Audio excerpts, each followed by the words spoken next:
Okay, working on the Mossberg 500. This is a 500C, the 20 gauge version, and put the Phoenix Kicklite stock on and been very happy with it. My wife was kind of scared of the shotgun at first, but when she shot it with this Kicklite on, she's like, oh, that's not bad at all. That doesn't even hurt. And so no shoulder bruises. Of course, it's a 20 gauge. It doesn't kick much anyway. It just made it really, really sweet. And so really like the recoil reduction, the adjustment of it. I mean, you can adjust it any place you want, and it stays. Nice, soft recoil pad there too, plus some, I don't know if I can activate it there. If you can see that, there's some spring action there. So it does make a difference. When I bolted it on, there are two things I didn't like about it. One, it impaired access to the slide release. Two, it impaired access to the, just because it's a pistol grip inherently, and it impairs access to the safety. So this modification that you can see that I made on here has fixed basically both of those things. So when I originally put the stock on, this piece was right here, okay? And with this ergo sling plate off, the stock actually sat about 3/16 inch closer to the body of the gun there. So that means this actually sat even more farther forward, right about there. Okay, nice fit, looks good, but impairs access to the slide release. You can see that, or I don't know if you can see, let me get closer, that this slide release is right, really, really close to the front of the grip there. So what I did was I just cut it off.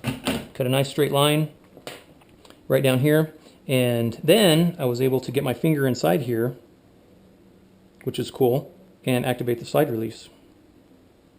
Okay, so before, when this piece was in, let's just do a quick before, it was really a pain because if you're in the firing position and you realize, whoops, you know, click, I didn't chamber around, you can't reach it, number one, with your thumb. Even with this ergo sling plate and you're in the firing position, your thumb, see how it's sticking out to the side there? It just doesn't naturally go up against that. So you have to swing your hand around. And what I was having to do was actually bring my arm inside the stock here, twist my hand around, catch that release, and push it up to activate the slide. Okay? And the other part was, this part was right up against it, like that, which means you really had to jam the tissue of your thumb up inside there to get that to release. You know, not acceptable. And then here you are in your firing position. Okay, now I got a round chambered. Now I got to hit the safety because I forgot to take the safety off. So now your hand being down here with this finger here and these two fingers below in the normal stock grip position, you have to take your hand off, rotate your hand around, take the safety off, go back into firing position. So the mod I made was just to cut this off, made a straight cut across here so that my finger could go through, end up cutting this groove in because my knuckle kept hitting there, and so this groove allowed my knuckle to kind of clear the trigger guard there, so my knuckle wasn't rubbing on that. So now my knuckle fits right inside. So now cool. And I suppose if you didn't have this ergo sling plate, you could even cut more off this piece right here, and so you'd have more clearance. I have kind of a big hand. I wear an XL mechanic glove, so if you have even smaller hands, you could even cut away even less. It doesn't seem to be a structural problem for me. But to me, the trade-off is it's not quite as ergonomic, of course, because I'm not going to make these perfectly round corners like they have down here and nice and smooth. This is, I mean, it's a good fit in the natural position, but when I grab it up here now, it's not quite as comfortable. And the other thing is it takes my finger out of perfect alignment with the trigger, so that I have to reach down here to grab the trigger. Not a big deal, it's not uncomfortable, but it is noticeable when you compare it from this, which is a perfectly natural trigger grab, to this, which is not exactly natural. If you have smaller hands, that would be even easier though. And so now I go to shoot. Oh, I didn't chamber around. Oh, I'm unsafe. Click, and I can click the safety off. So not a big deal. So it's done a couple things for me. I'm really, really happy with this modification. I loved the stock before because of the recoil reduction, and now I'm just very happy with it. I just wish they would have engineered this into the original design to be able to put your finger right there, and or at least even a little bit higher up, and make a window here so that you could reach up with your finger and hit the slide release. Because down here with that block in, there's no way you could hit it. You had to come up with your thumb, or you had to come back. I mean, there's just no way to, there's no comfortable way to do it. And when I put the stock on, I was like irritated with that part of it. So now I'm very happy now. So now I go to shoot. Oh, I didn't chamber around. No big deal. Safety's on. It's off.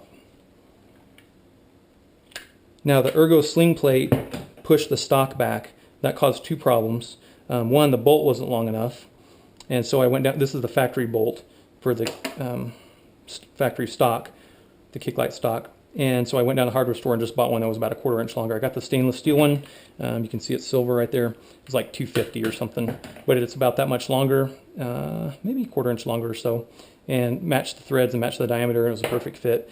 Now, instead of just catching one thread like this one did, which is just totally not acceptable, it several turns in, and I was able to really crank on it. And you want to do that if you have this ergo sling plate, because the sling plate screws up a couple things. Right here, if you know the Mossberg 500, the back of the trigger group has a little tab that sticks out right there. And I'm going to pretend my thumb is that tab. So that tab that sticks out back there, normally the stock, when you put the factory stock on, goes up and indexes that. When you put the Kicklite stock on, it goes up and indexes that. Keeps the stock from rotating, okay? From rotating between here and here, like that. So when you put the ergo sling plate on, though, here's the tab. The ergo sling plate is so thick it goes on right here, which blocks the end of the tab. So when you put the stock on, it doesn't index that piece and it can rotate. So the longer screw allows you to really crank on the screw and make it nice and tight so the stock doesn't rotate. And I've tried to bend it and I've tried to wail on it and I can't bend it. I suppose if I dropped the gun or really hit the stock really hard, I could twist it, and because there's just nothing to catch the stock on it. But firing doesn't seem to be a problem. Everyday shooting, I suppose if I had to use the shotgun as a physical weapon itself, it might twist or bend, but by that time all bets are off, and I probably won't be firing it anyway because I'm using it as a hand-to-hand combat weapon. Hopefully that'll never come. So very pleased with the stock. Comes with a nice little side saddle. A little bit hard to access there, but it's extra bullets for a home defense gun. Works pretty well. So now I'm all happy with the gun again. I can activate all the controls much more easily. And I love the recoil reduction of the stock and the fact that I can minimize it and get it out of the way. The other thing about the stock is you can actually take this piece here off, and so then you just have this trigger, pistol grip here. So we've got a couple options with it. Wasn't very expensive either, less than $100. So a good investment as far as I'm concerned. Very good investment now that I made this modification. So any comments or questions, please feel free to post below.